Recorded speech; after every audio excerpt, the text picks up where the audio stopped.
Today is World Philosophy Day, organized by UNESCO, and there is no better guest than Souleymane Bachir Diagne for several reasons.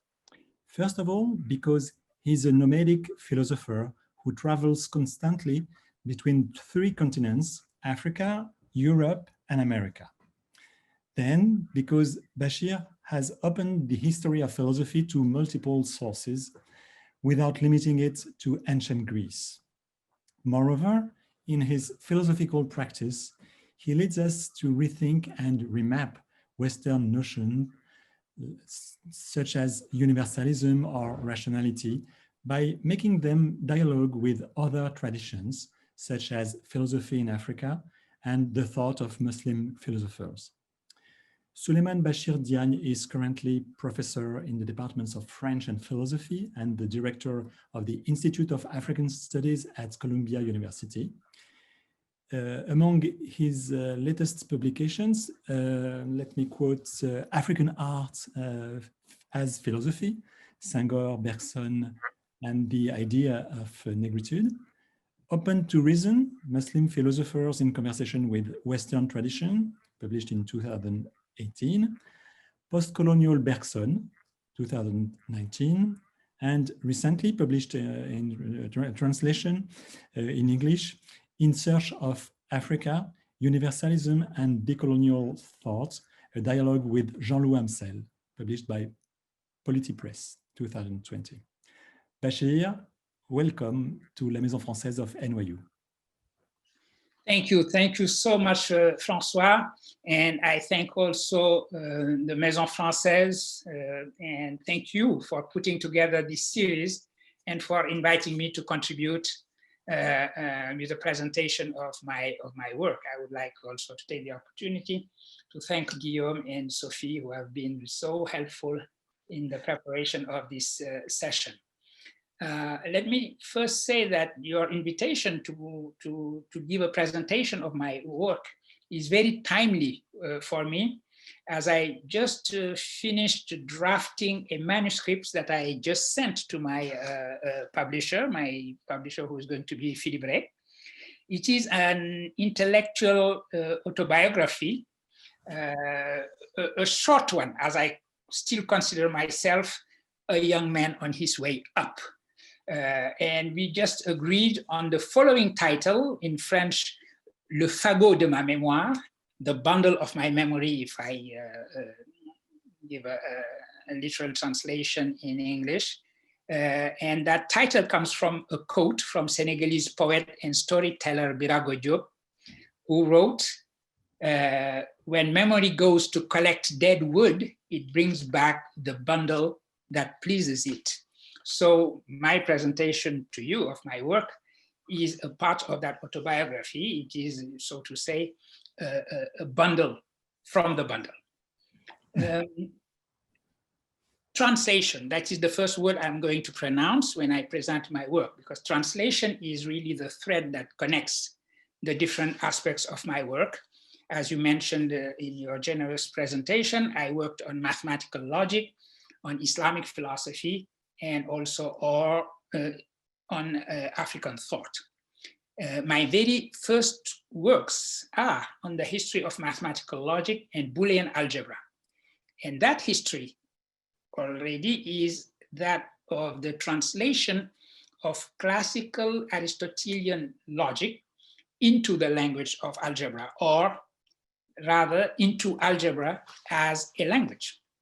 And that project of a translation was pursued mainly by Leibniz, who was one of the first to consider that our logical deductions could be efficiently expressed as algebraic and mechanical procedures. By using what he called the lingua characterica, the symbolic language of algebra, logic, or the science of valid reasoning, would become a calculus ratiocinator, another Latin expression by Leibniz, a calculus of reasoning. The enterprise that I studied in my first work, that enterprise was fully achieved in the work of British mathematician and logician George Boole in his opus magnum, titled An Investigation of the Laws of Thought. And so I translated that book also earlier in my career. And Leibniz and Boole can thus be considered the forefather of our digital civilization, as they both adopted the binary language of 0 and 1. And this is what I wanted to emphasize here. These two digits are the alphabet of the computer's language. So that is the first history of translation of our reasonings into human natural languages, from human natural languages instead, into the language of 0 and 1, which is the language of our computers today. And that is what I have done in my early work.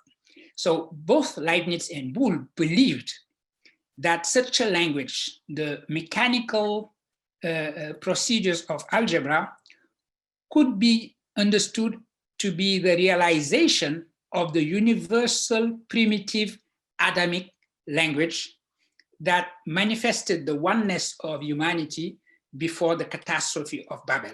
This was a pursuit that you find in the history of philosophy, looking for the Adamic language. What is the language that we all spoke as human beings before we were cursed after Babel and sent wandering throughout the earth with many different tongues and idioms and all the misunderstandings between us. So that algebra of logic represented the language of pure understanding, that is precisely the faculty by which we understand each other. So I started doing that in my work. But of course, we do not speak that universal language. Nobody speaks that universal language of the machines, which is the universal language of algebra. We speak instead the innumerable tongues that we are left with after the destruction of Babel. So that is what should be our starting point.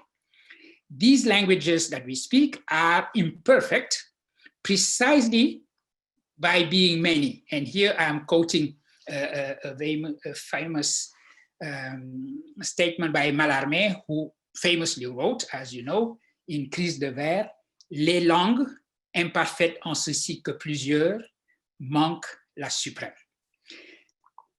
That languages are many, and all of them equivalent in their imperfection, is a good description of our post-colonial world.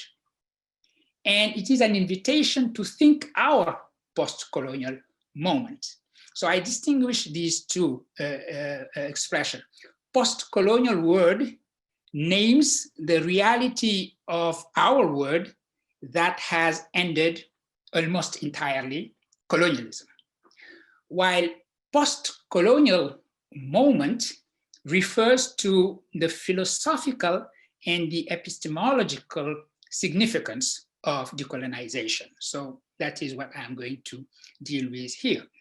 Meaning that moment, when I say post-colonial moment, moment is used here following Frederick Worm's definition of a philosophical moment as a period in the history of ideas when a common problem runs through the works that give to that period its configuration and its tone, so to say. And today, we are living in a post-colonial moment in which the very definition of universalism is inscribed as a question. If I had to say in one single word what the common problem is at the root of this post-colonial moment, I would propose that this word be the plural. Every philosophical moment is defined by one word, so to say, one concept. So the moment of life, the moment of existence, or the moment of the structure, to take the famous philosophical moments distinguished by Frederick in his history of French philosophy in the 20th century. So this would be the plural. Dealing with the plural is what defines the post-colonial moment. You mentioned the book that I co-wrote with Jean-Loup Amsel, anthropologist Jean-Loup Amsel. He and I evoked in our dialogue the importance of the 1955 Bandung Conference, this conference that took place in 1955. which is a meeting that can be indeed seen as the beginning of the post-colonial era, for it is a meeting in which the words, the different words under the domination of Europe came together without Europe, which is important, to condemn the very principle of colonization, and thus celebrating the irreducible plurality of cultures and languages that exist on our planet. So this celebration of the plural and the apparition of the moment of the plural, I decide arbitrarily, so to say, to date it back to the conference of Bandung. The plural that Bandung celebrates is not, and this is important, directed at the universal. It is not against the universal. On the contrary, it is the promise of the universal. That is a starting point in my work. The promise of a universal that is not an imperial imposition by a particular region of the earth, but the inscription of the plural of the word on a common horizon. The post-colonial, thus, is not the celebration of relativism. It is concerned with the universal.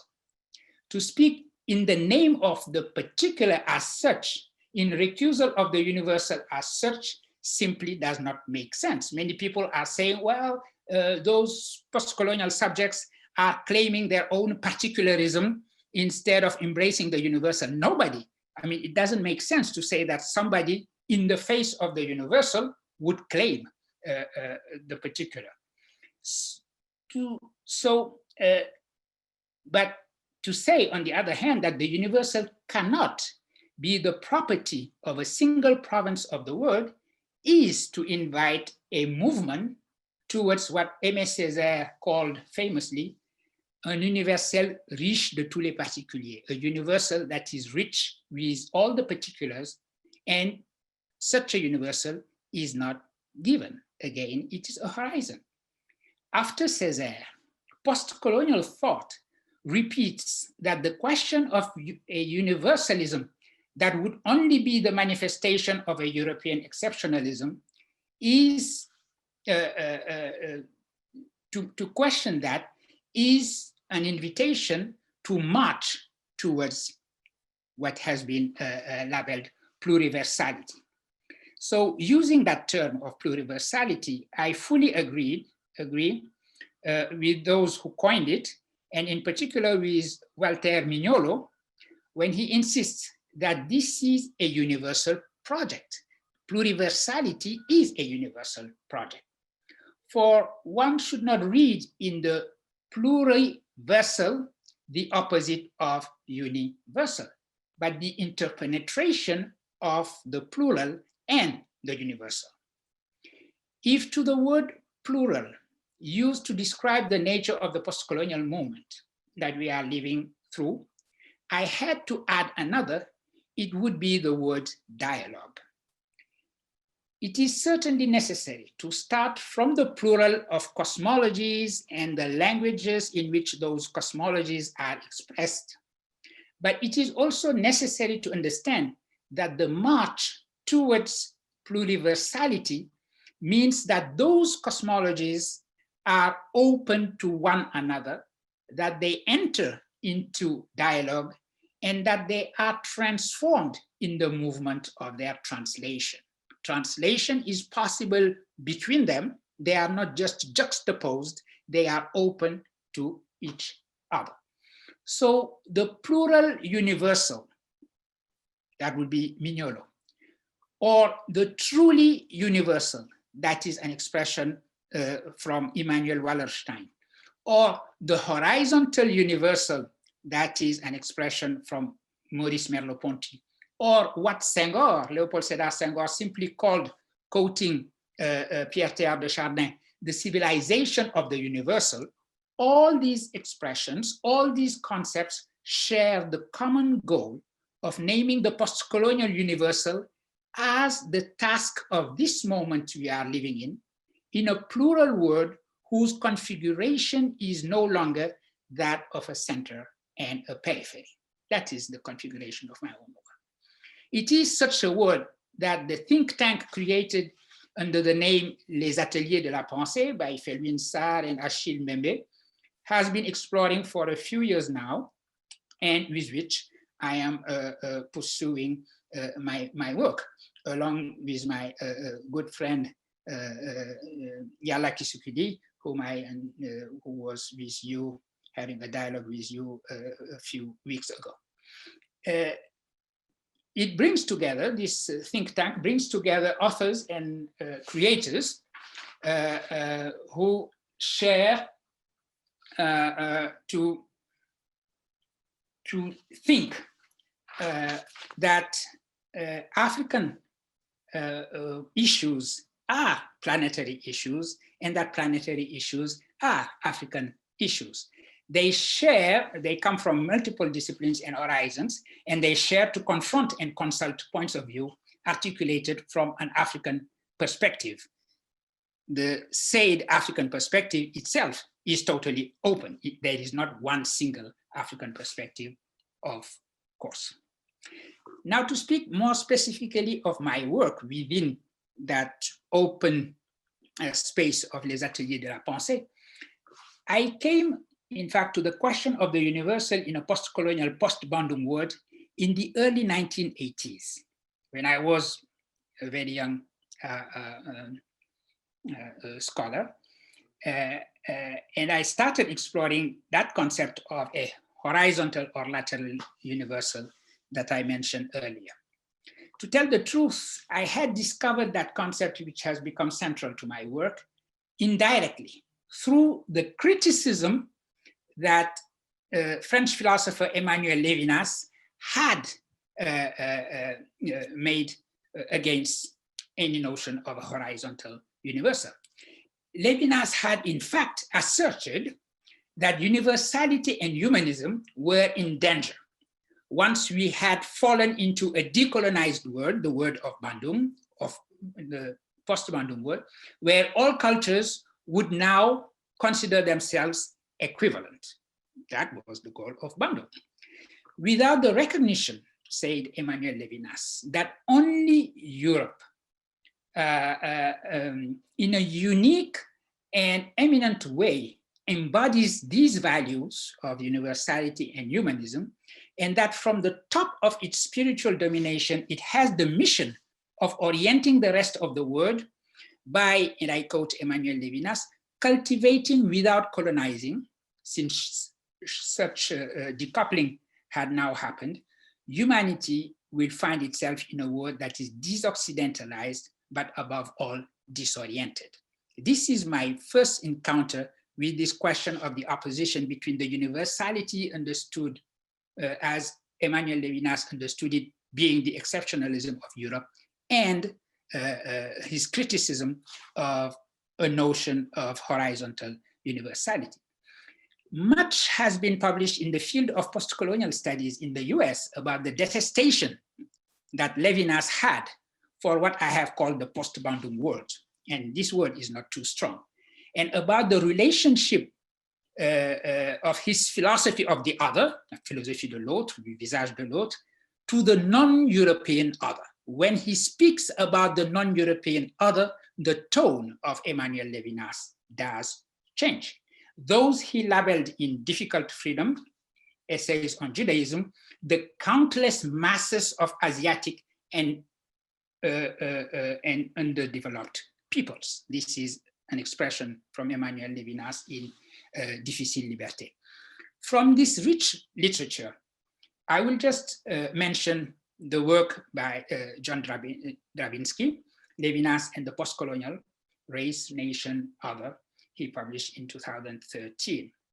And inevitably, any reading of Levinas from a post-colonial perspective would share the same conclusions as Drabinski or myself had, and would quote declarations he made, such as, I quote, I often say, this is Levinas speaking, I often say, though it is a dangerous thing to say publicly, that humanity consists of the Bible and the Greeks, all the rest can be translated, all the rest, all the exotic is dense.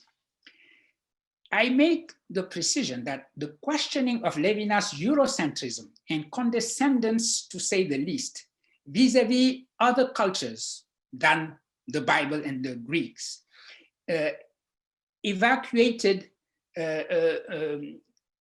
from what humanity truly consists of, is mainly coming from American authors, actually. In France, generally speaking, and for good reasons, actually, Levinas has the status of an icon, identified with the ethical turn in philosophy that gives foundation to a politics of without borderism and human rights, and rightly so. Admirers of the author of Totality and Infinity, and I count myself among the admirers of Totality and Infinity, considered first and foremost as a philosopher of hospitality, would dismiss what can be called a post-colonial criticism of Levinas by downplaying the importance of declarations he made in interviews or things like that. And more importantly, they would argue that a question such as the one about the relationship of Levinas to the non-European other is irrelevant, because they would say, well, he doesn't consider culture at all. On the contrary, when he talks about the face, the visage, he is actually bracketing out any kind of appartenance, any kind of ethnicity, just the face of the other. But it is not that simple to just dismiss the whole thing, because when he talks about precisely those, the Asiatic masses, the Afro-Asiatic masses, there is no face that comes out of those masses, just they are masses in distinct masses.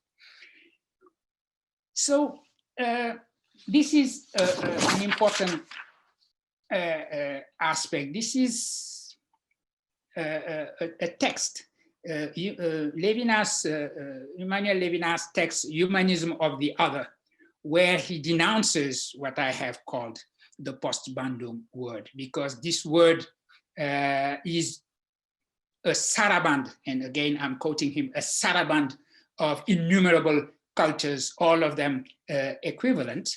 And here again, with saraband, we see him using the same theme of dance, and the others always perceived as a mass without any distinct face emerging. Such a word, Levinas declared in that text, playing on words, is disoccidentalized, of course, but it is also disoriented and in need of the orientation brought by Europe. I read this text in the early 90s, as I mentioned, and this text had indeed a great importance in my thinking of the post-colonial and the universal. Negatively, as to say, because obviously given where I am speaking from, if I may use that phrase, I would not agree with this exceptionalism and the fact that the rest of the humanity has to align themselves on le panache blanc of Europe claiming universalism. But it led me also, it had also a positive influence on my work, because it led me, this text is the one that led me to its own opposite that it quotes, which is the view of Maurice Merleau-Ponty, who on the contrary embraced in a way the significance of a post-Bandung word. In recalling that the universal could thus only come from the height of a culture which is naturally apart, that can be only understood as verticality, Levinas indicated in Humanisme de l'autre homme that the concept of a lateral universal, as proposed by Merleau-Ponty, which would be produced by a dialogue, I come back to my word, between cultures placed on the same horizontal plane of equality, was for him totally contradictory, a sheer oxymoron. And this judgment by Levinas led me naturally to go and see for myself what this lateral universal could be that would succeed the imperialism of an overarching universal. Levinas had made fun in his text of an expression that seemed to him an oxymoron. Merleau-Ponty declared that it indicated the task, that expression that could be seen as oxymoric, indicated in fact the task, difficult certainly, but necessary first and foremost, which required that capacity for decentering that one discovers when one learns a foreign language. To set in motion a universal of encounter, a universal that is horizontal, a universal of decentering on the model Merleau-Ponty thought of the model of translation. By proposing a reflection on the difficulties raised by the concept of lateral universality, I thus began, after those readings of Levinas and Merleau-Ponty, a project that I'm still pursuing of a humanism of encounter and a universal of translation. My work met then, later on, in the early 2000 and something, the paradigmatic enterprise created by Barbara Cassin's Dictionary of the Untranslatables, Après Babel, traduire. When you start with the plural of the languages, then what you have is translation as encounter of those languages precisely.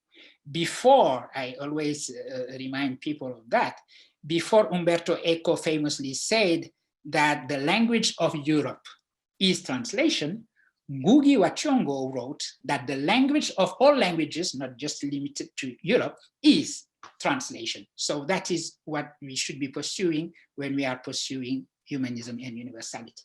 Which brings me towards my conclusion. These two expressions, humanism of encounter and universal of translation, lead me to your question, Francois, because in the message you sent me, you wanted me also to talk about how I see philosophy today.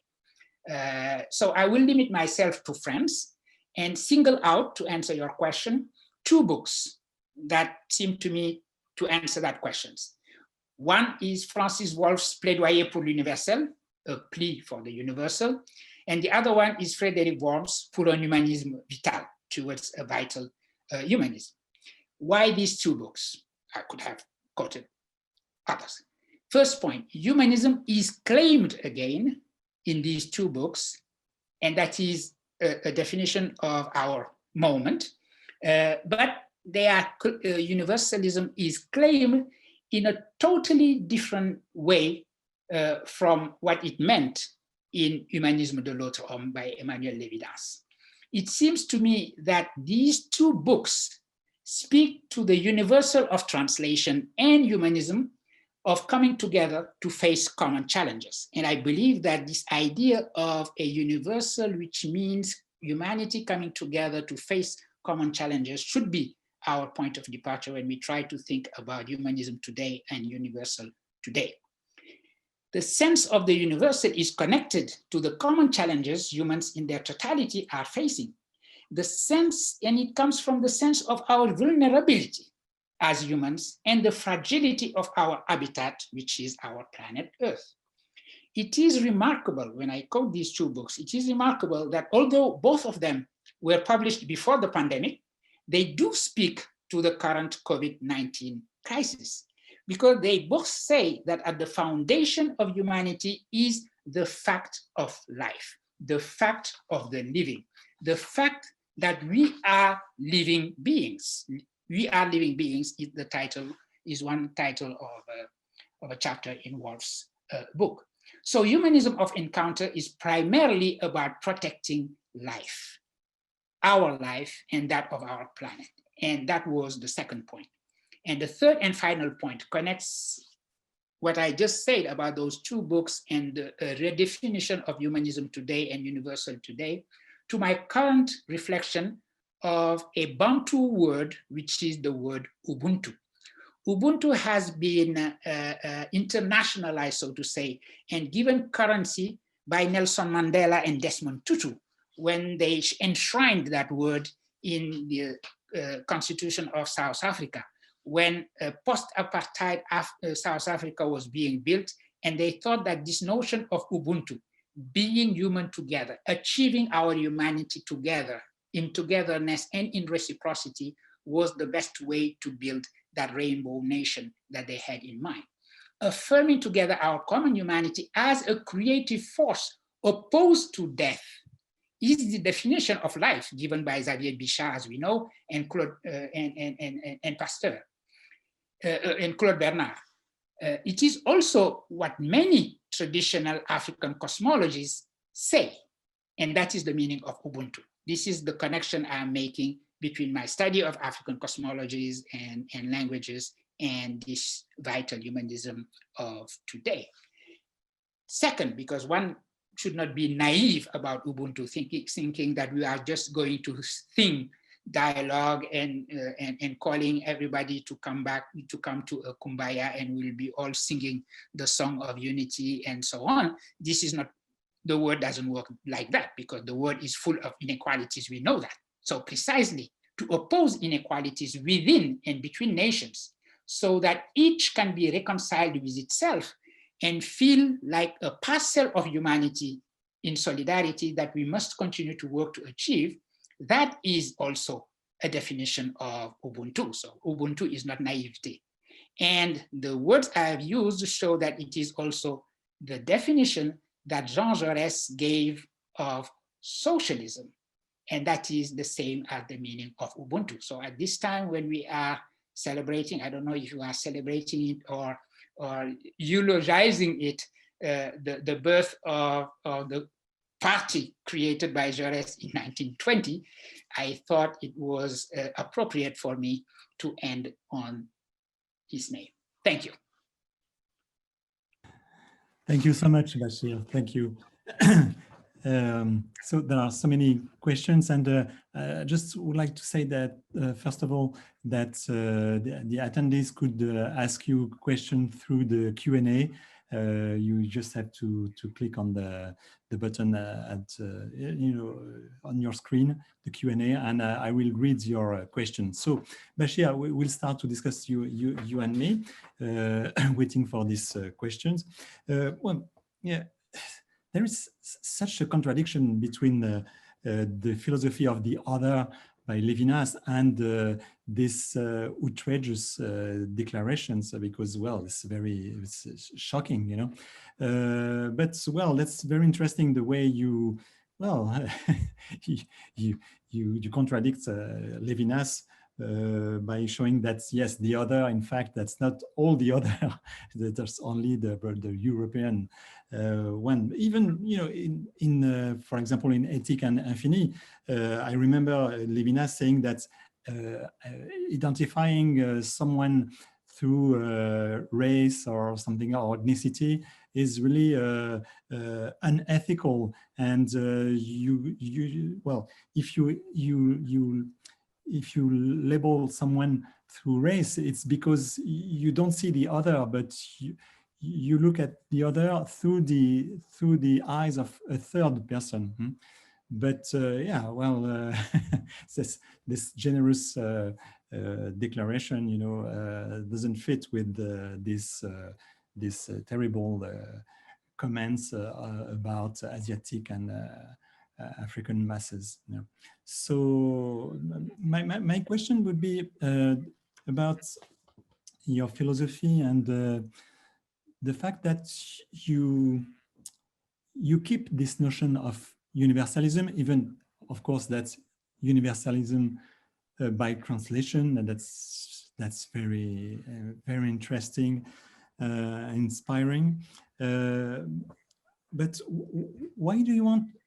Is it so important for you to keep this notion of universalism? Well, you also said pluriversality, and you know that also some other philosophers speak about multiversal or diversal, but it seems that you don't want to get rid of universalism, even in spite of the univoc. Well, and also the same question about humanism. Why is it so important for you to keep the notion of humanism? And I'm a bit struck by your reference to this philosopher Francis Wolff, because, well, he's such a, well, that's such a, the kind of metaphysical philosophy that seems, I have to say, for me, really an old philosophy, because he rejects today all the thoughts about animals, because it's horrible for him to involve animal rights, or and he maintains the metaphysical frontier border between, well, the exceptional human and the other, and so there is no room for a thought about the living, the nature and animals. So just, well, could you explain why you keep this notion of humanity? Why you don't want to get rid of this notion? Why? No, that's true. And thank you for those comments and questions. First of all, to come back to Levinas, as I said, I was serious when I said that I am in a way a Levinasian. I understand this idea of the other commending me from this ethical perspective, and the other being reduced to their face. A face doesn't have race. A face doesn't come with a cultural background. A face doesn't come with ethnicity and so on and so forth. So I understand that. But it is the same thing when you read Kant. The moral duty is just too wonderful in its universality, you know, acting in a way that is respectful of humanity in myself and the others, and so on and so forth, or the maxim of my action being universal and so on. And as soon as he gives his lectures on geography and anthropology and start talking about humanity as it is and other human beings, not just to them Black Africans over there, but even Italians, etc., Kant is saying things that you would say are absolutely inappropriate and pathetic coming from a philosopher. By the way, I like always when I see philosophers indulging with things that are not worthy of philosophical universalism, I think of Montaigne, who laughed about les philosophes eux-mêmes, ces armes principales. He was just thinking that these philosophers tend to be these eminent souls, but they can just say carabistui like everybody else. And yes, indeed, it is so unfortunate, let's use that word, to see that when Levinas starts talking about humanity as it is and human beings coming from Asia or from Africa, what he sees is not anymore faces coming towards him in this ethical relationship of the I and thou, but masses. These are masses that are sort of storming the stage of history, because that is what is at stake, actually. The stage of history, of universal history, should be the European stage. Nothing really worthy of human destination happens outside that stage. So if you see these masses coming to storm into the stage, that is what he denounced, and that is what I had in mind.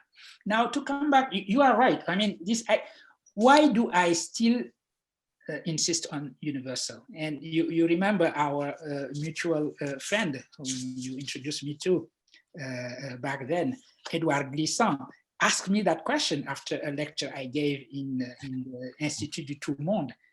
Why are you so attached to universal? I think, yes, in a way, because I am in many aspects a Senghorian, that is to say also a Bergsonian and an Iqbalian. In other words, I believe in what Bergson called the société ouverte, the open society, but in a meaning that is totally different from Karl Popper. Open society is when you open the polis, the city, to expand it to embrace humanity in its totality. I don't think that you can really do the task of achieving your own humanity if you do not engage in the task of achieving open society as human society. If you do not give yourself a horizon that would be a horizon of human society, if this very expression, human society, doesn't have meaning for you. So in human society, I understand not as this affirmation of the universalism of this or that value. Of course, we have shared values as well, but precisely this idea of sense of our humanity, our vulnerability, and our fragility. And it means that this humanism has to be vital, to use Frederick Worm's title here. It has to do with living itself. Now, this is why I associated to Frederick's book, even Francis Wolff's book, although his title, its very title is very defensive. When you say a plea for the universal, you are writing your book against the people that you consider are attacking the universal. And this is a very French position, actually, to think that the post-colonial is some kind of nuisance that one should just dismiss. Here we are dealing with universal ideas, and they come with the post-colonial, and we want to put an end to it. And it goes as far as having all these armes principales, precisely, signing petitions to ask for post-colonial studies to be kicked out of academia if they are already in, and be kept out of it. They are not even thinking about the fact that they are going against the sacrosanct principle of freedom of expression upon which academia is built. If you decide, manu militari, to say, okay, I am going to keep all of those people outside of academia because they are polluting our thought with post-colonialism, you do not think, you do not understand fully what academia is, and you do not precisely understand that post-colonialism is not a nuisance, but a moment. You are within that moment, if you want it or not.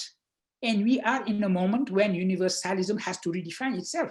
The very fact that Francis Wolff has to write a book in pleading for the universal shows that the universal doesn't just go without saying. Cela ne va pas de soi. And that is what post-colonial moment says. It just says, well, l'universel, ça ne va pas de soi. L'universel needs to be founded upon something. And when he comes to the idea that it has to be founded also upon the living, even though his attitude was to say, let's get rid of the post-colonial, in a way, he is showing that he is inscribing his own reflection within the post-colonial moment. Now, yes, I do not agree with this kind of defensive posture about let's save the human from transhumanism, post-humanism, and also from the idea that the human being is just a being like other beings. And if we are living beings, we share this planet with other living beings, and we have to recognize that they have rights. I mean, we have to understand this idea of rights and other living beings having rights as living beings. Precisely that would be the consequence of putting emphasis on life and the vulnerability of life and the protection of life and the task to augment life, to increase life, to make it more abundant as a true definition of humanism. So those are the reasons why, and I understand that again, it sets me apart in a way in the so-called post-colonial space. As you remember, Edouard Glissant asked me, why do I insist so much on the universal? Or my good friend Barbara Cassin also says, si universel il y a. I mean, we start with the plural of languages. Plurality is something we witness. Why would you want from that plurality to go towards some form of universality? Let me add something that I connect with the idea of life. We are in the middle of a pandemic. Right now, we are celebrating the fact that we have a vaccine at last that seems to be very promising, and hopefully we are seeing a return to a world where friends like us meet, share a meal, and hug.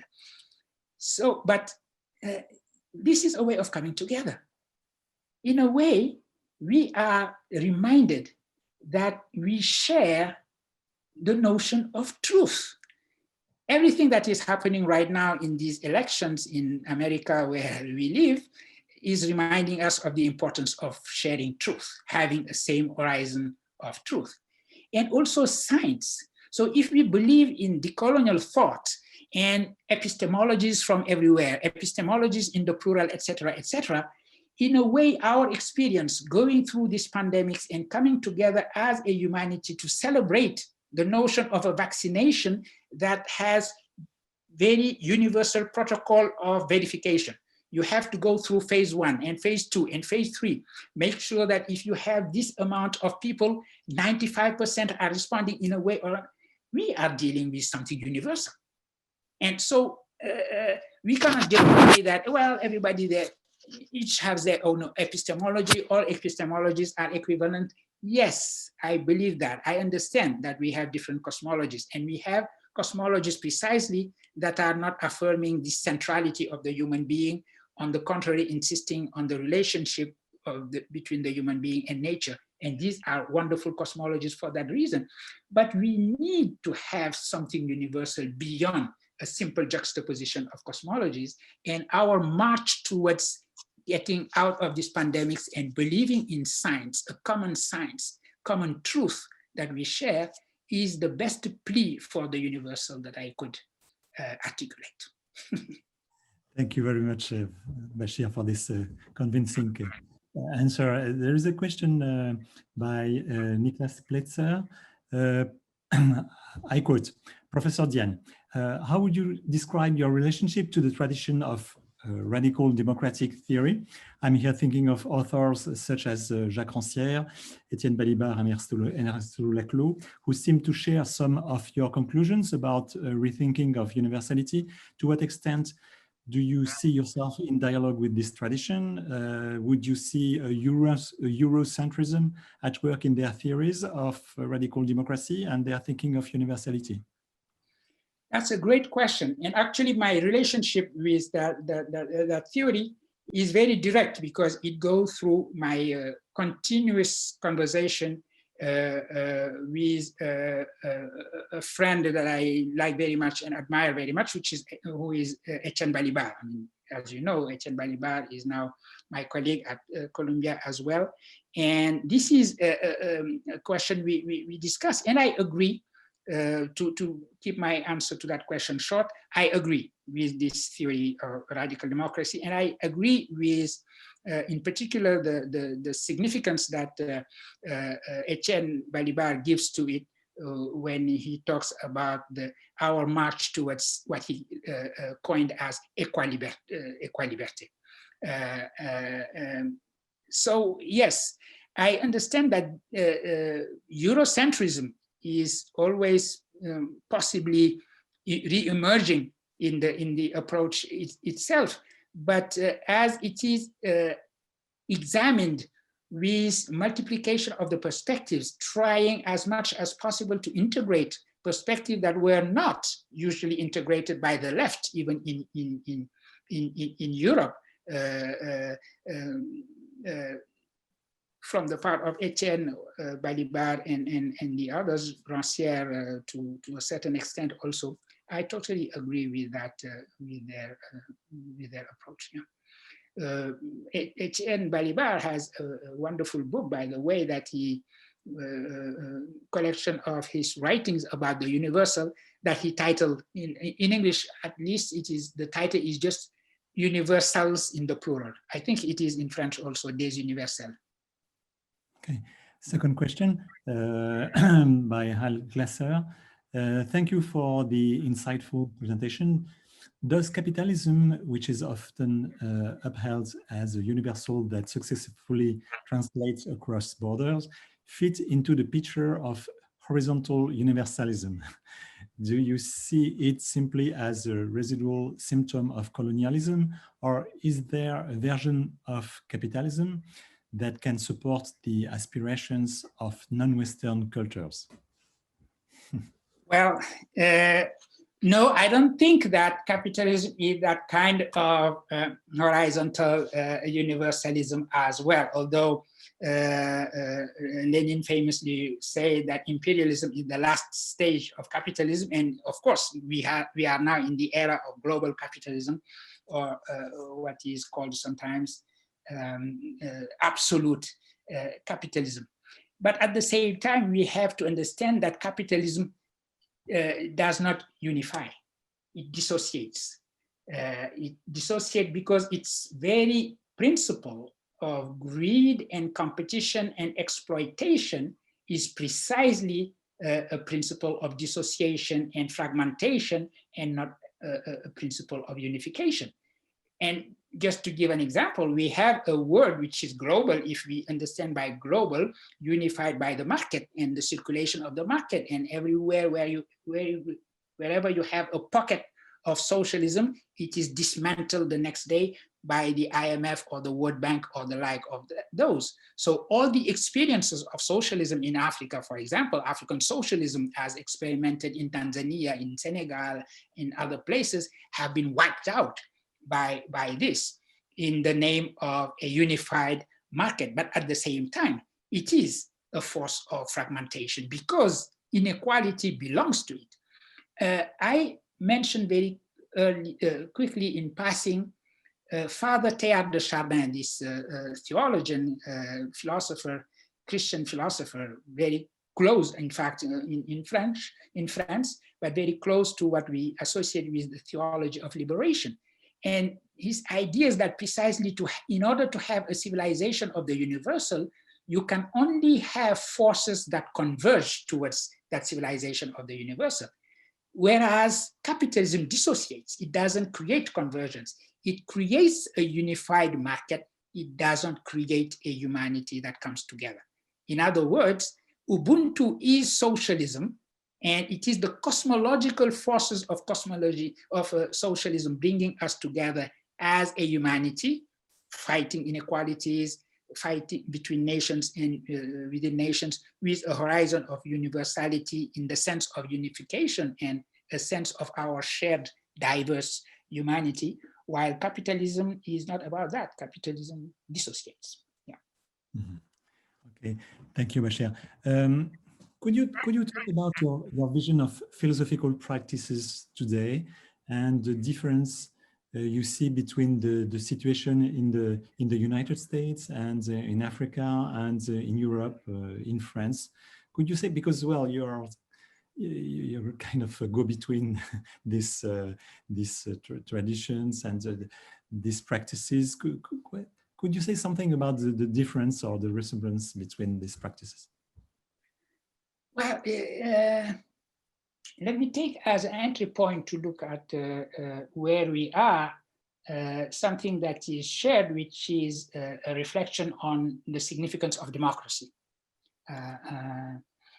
We are in a situation which is very interesting for someone like me who lives between 3 continents and has a strong relationships and feelings with both Senegal or France or now the United States as well, looking at what is happening to democracy in our different countries and how it is discussed. That is a very interesting discussion to have. And I could not believe that I would reach a point in my life when I hear, apropos American democracy, things that I used to hear apropos African countries in democratic transition, such as electoral, legal,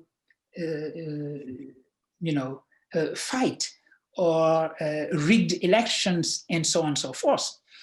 In the same way, I am very interested in the discussion that is happening, of course, in France around populism, about identity, and also about the understanding of laicity, with that horrible, horrible tragedy that happened to our colleague historian who was killed for just teaching, which is what we do. And normally we are protected by what we call academy, the franchise academic. And looking at that is very interesting for me, because it seems to me that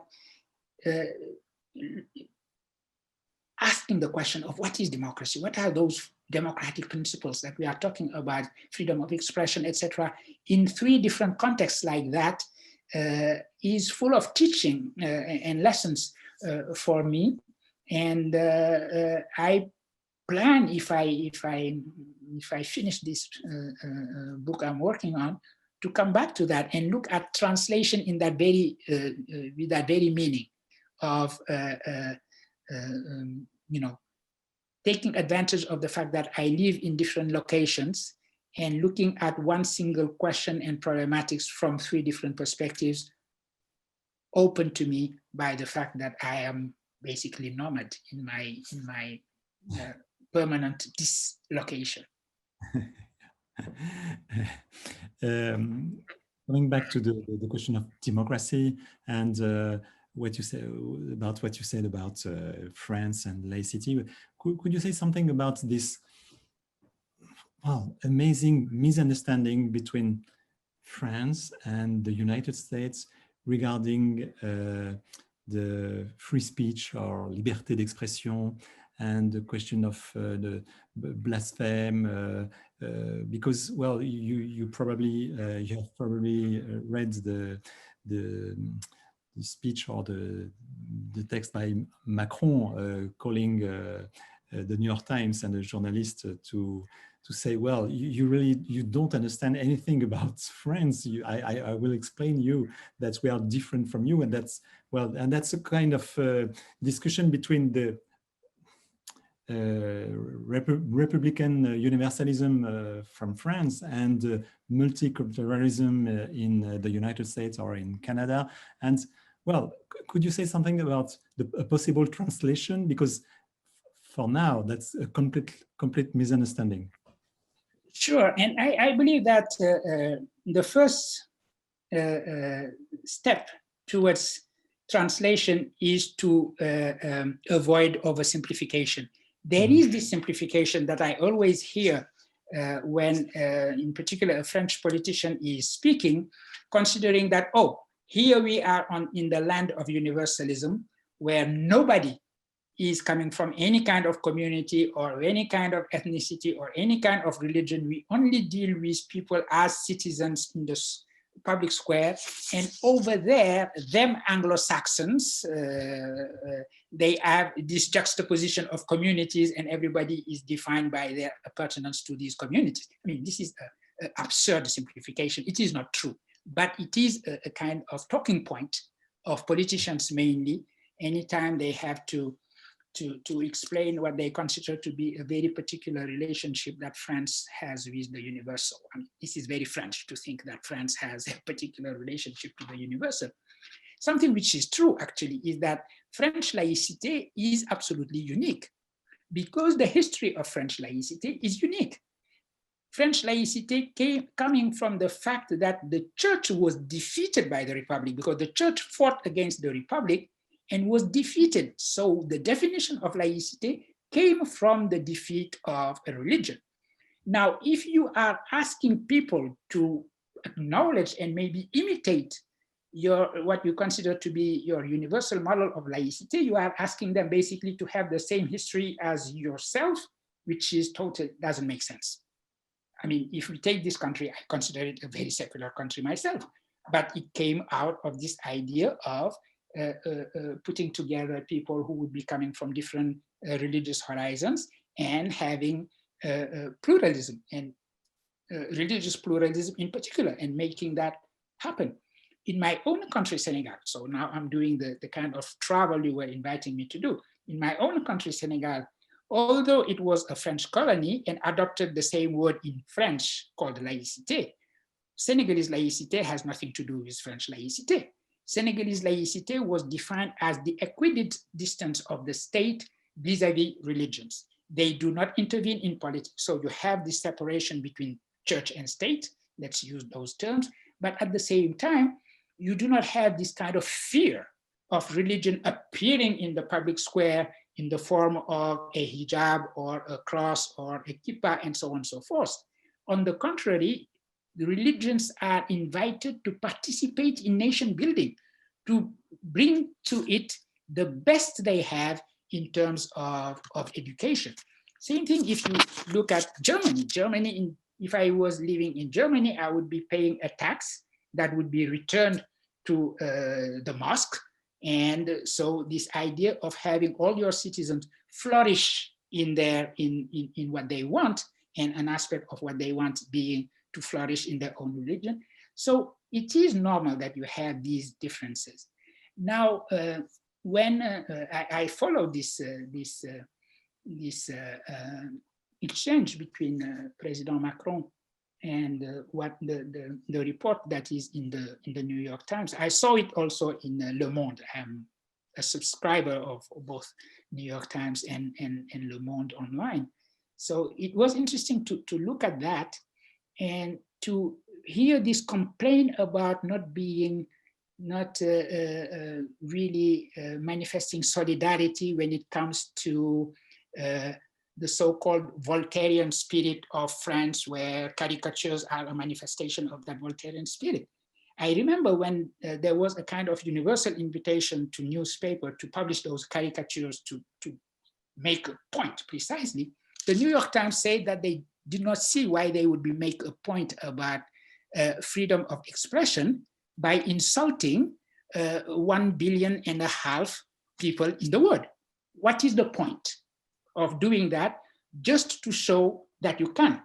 The fact that you can, everybody knows it. If you mean by that your laws do not prohibit it, and by the way, you do not have many countries where there is a word like blasphemy inscribed in their constitution. In Senegal, there is not a crime of blasphemy, but people would not understand why you would insult people just because you can. And that was the position taken by the New York Times at that time.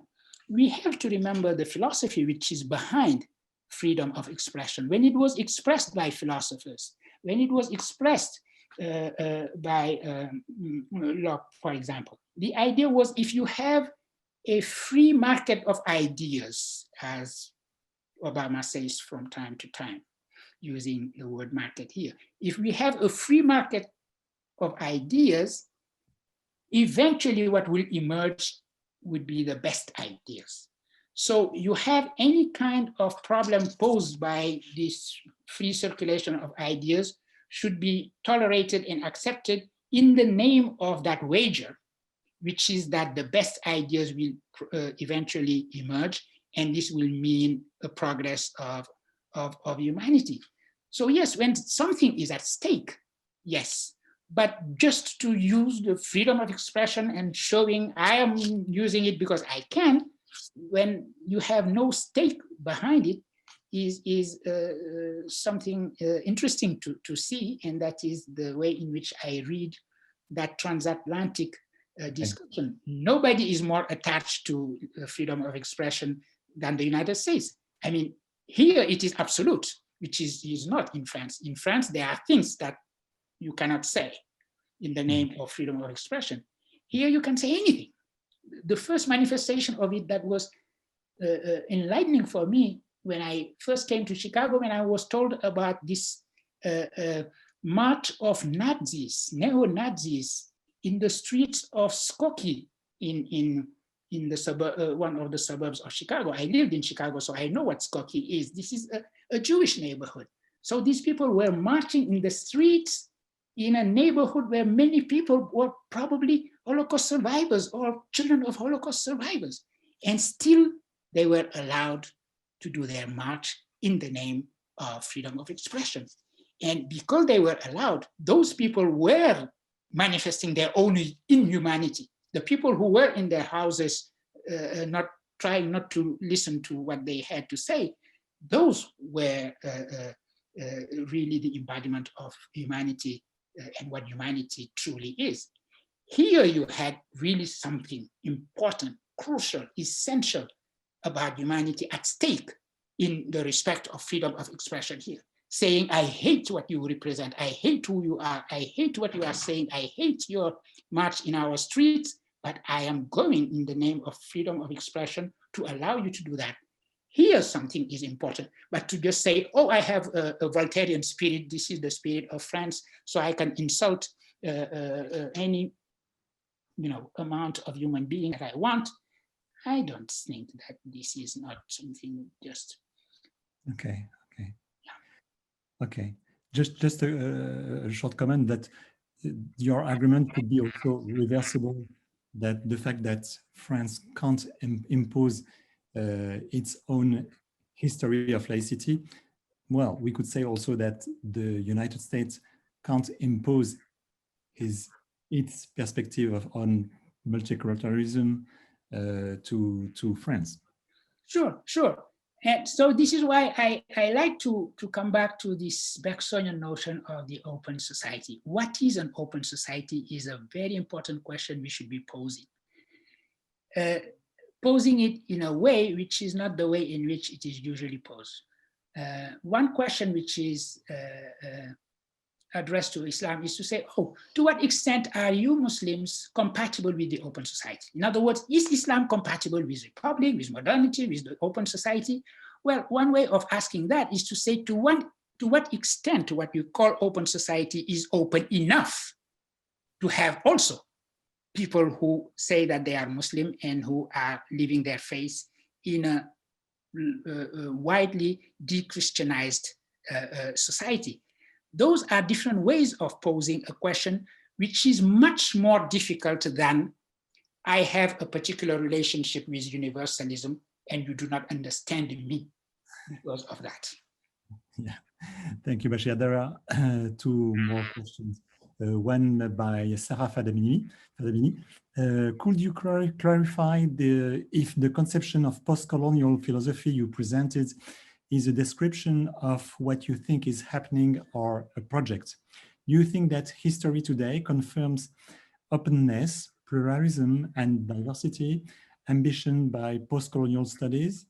Are our politicians in dialogue? Are our intellectuals in dialogue? Are you not afraid that theoretical changes happen faster than historical and social changes?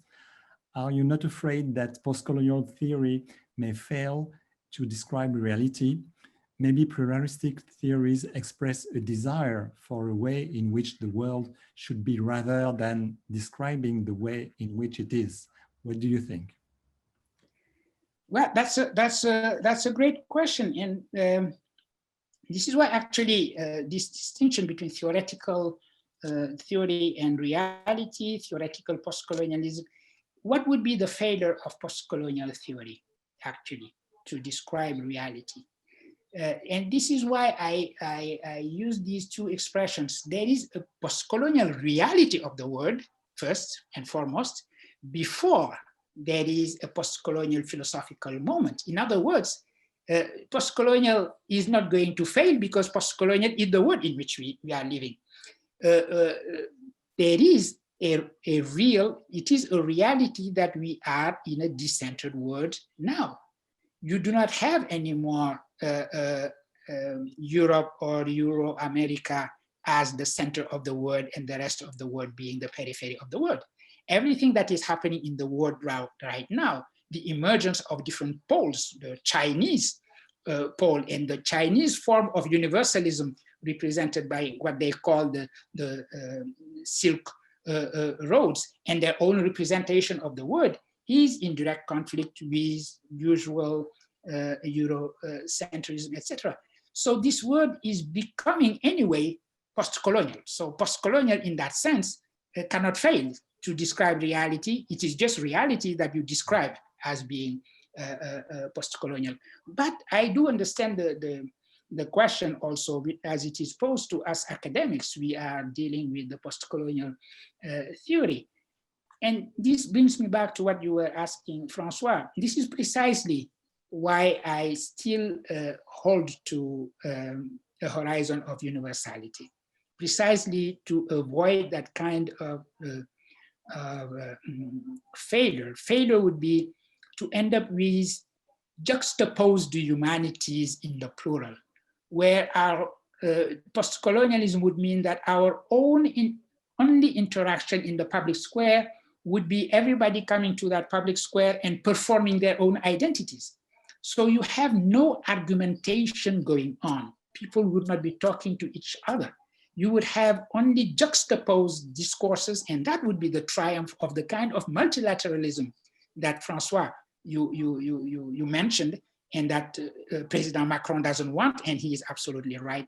I don't want it either. I don't want a public square where everybody would be performing their own identity. I will be on that public sphere saying that here is my performance of my experience as a Black man. And if you are not a Black man, 1.8 meter like me, you can't share in my experience. Because in such a public square, you don't have what Habermas called this communication, rationality of communication.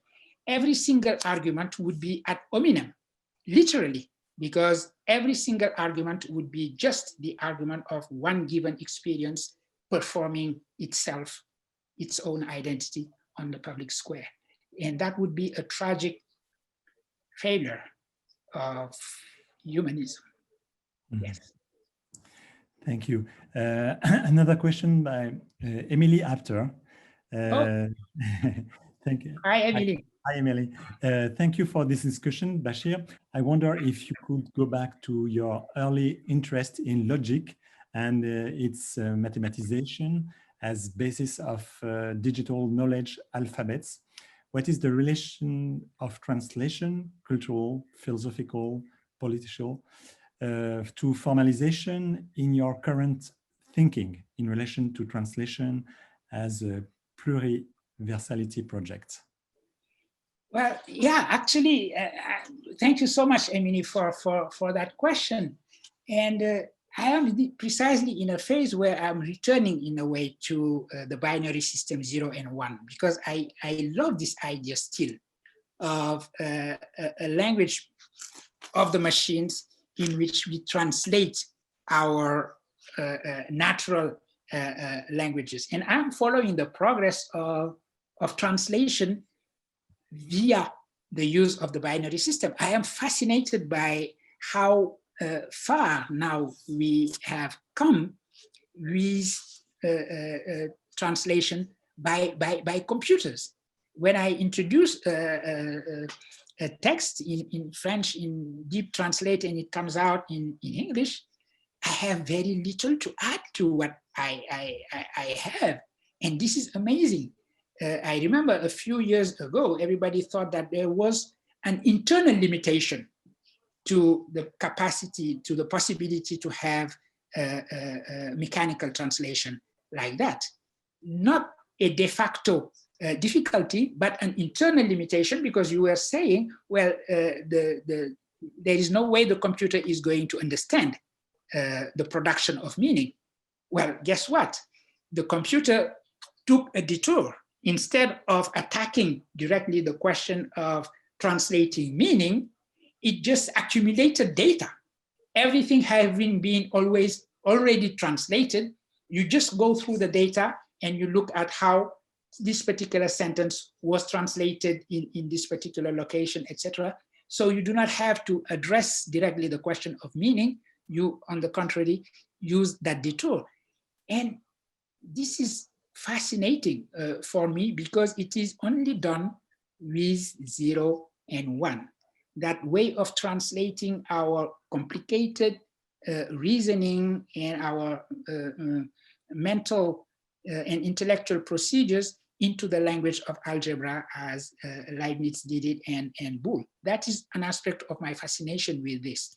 The other aspect is this notion of an Adamic language. I mentioned George Boole as the one who created fully the algebra of logic, because Leibniz never finished actually the work he was doing. He started it, obviously. This was a genius who started everything, but did not finish his works in logic, and it was up to George Boole to. But Boole has prophetic accents when he thinks that actually this algebraic language was the language spoken by Adam and Eve. That's amazing to think that humanity had at one point the language, the pure, unobfuscated language of understanding, both the faculty of understanding and the fact that we understand each other fully without any screen between us, and being the language that we brought with us when we fell from paradise.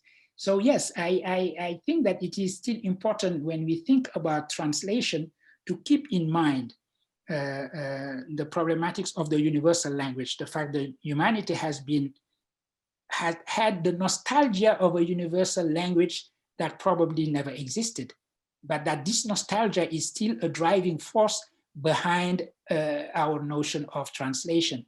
And I wonder what connection would exist between this idea and this ideal pure language that Benjamin talked about. But I would love to continue that discussion with you, Emily. So there are three questions by Yanis Tsilekakis. So I will just quote one question about the translation. He says, I work as a translator, and automated translation is subpar to human translation. And also, how easy would you think computers can adjust to humans changing their language, their slang, idiomatic use of language? Can the computers catch up with without them having access to this fluid and non-textual linguistic corpus? Well, my answer to that, but you probably know better that technical aspects, but my answer to that is, given what I just said about the fact that when it comes to translation, the path taken by computers was not to address directly the question of meaning, but accumulate examples instead and run these examples to select the best possibility. It means for me that computers are always playing catch up with us. So this slang and the inventivity in language that we have, and that younger generations in particular have, I think that computers would be always catching up with that. They would still have, they would be still one step back, but it goes so fast, the accumulation of data, because people are using the internet and putting in what they are saying. It goes so fast that the gap will be almost infinitesimal. You could almost think that they are catching up very, very fast and almost immediately in a way. Okay, thank you. So last final question, if I may, Bachir. I would like to end this conversation with a personal comment or note or question. Could you say something about your personal and amazing path, journey from your training in France to your work in Senegal and your decision to come to the United States? Is it a choice, and do you enjoy this nomadic life? Well, let me do some advertisement by anticipation. I tell that story in my autobiography coming out in March, April. Inshallah, I would add. But yes, actually, I went to France. One sentence that I have in the chapter that I devote to my arrival in Paris in that book starts with this, I had 18 in Paris, which tells my story with Paris. I came to Paris to do my higher education, fell in love in the city, but nevertheless, when I finished my studies, I decided to go back home. I thought that another normalien agrégé de philosophie was just another normalien agrégé de philosophie in France. It could make a difference in my own country, so I went back to Dakar, where I taught and created 2 curricula that I wanted to create. I thought that these were important in philosophy, for a department of philosophy. One of them was mathematical logic and philosophy of science. I thought that this was important, that our society, like Senegalese society, develops thinking in science, technology, and so on and so forth, accompanying development. And the other thing was Islamic philosophy, the idea that the history of philosophy, as I learned it, needed to be decolonized, that one has to understand the translatio studii, which is the Latin expression meaning the transfer of Greek philosophy and knowledge to the rest of the world, was uniquely European. It's not true. Translatio studii was not just the trajectory that led from Athens to Rome and from Rome to Heidelberg or London or Paris. It was as well the trajectory that went from Athens to Nishapur to Cordoba, Fez, Timbuktu, at the heart of West Africa. So I thought that this story needed to be told, philosophy needed to be decolonized, and at the same time, a Muslim majority country like Senegal needed to be reminded that there is a tradition of rationalism, of skepticism, of, yes, enlightenment in Islamic thought.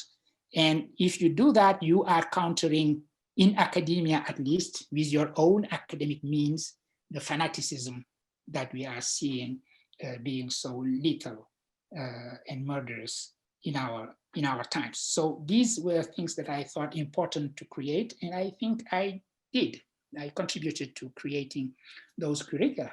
And after 20 years teaching in Senegal, when I was invited by Northwestern University to join their faculty, at first I thought, no, I decided to go back home, Senegal, instead of staying home, Paris. So I'm not going to another place which is not home, which was not home at that time, although I had lived 1 year in the United States. And my friend at the time, Jane Geyer, who was very influential in bringing me to the US, actually just told me, I think you have contributed and given back to your own country. I think that you are now, you could allow yourself to be continuing your work in conditions that are easier, much easier. And I think she was right. And now I know she was right. So I'm happy that after 20 years, I crossed the Atlantic, went to Northwestern University, and taught there. I had the pleasure actually of being there with Emily's brother, actually, as well. And after that, I was very happy also to come to New York and be with friends and colleagues that I had. And so this is how that second part of my career started. So with very strong links, both personally and with my work in Senegal. I've never left Senegal in a way. I've never been as present as today on the intellectual and academic scene of Senegal. I am always there in a way, and same thing with Paris. And so yeah, I travel, and so this nomadism of mine is truly my triangular identity, and I call it pensée de langue à langue in French. So I will ask for the best translation of that expression. And thank you so much for asking that question as well. Thank you very much, Bachir. We are waiting for your next book. Thank you for this insight of this next book. So thank you, Bachir, and see you soon. Thank you, and thank you all for being here.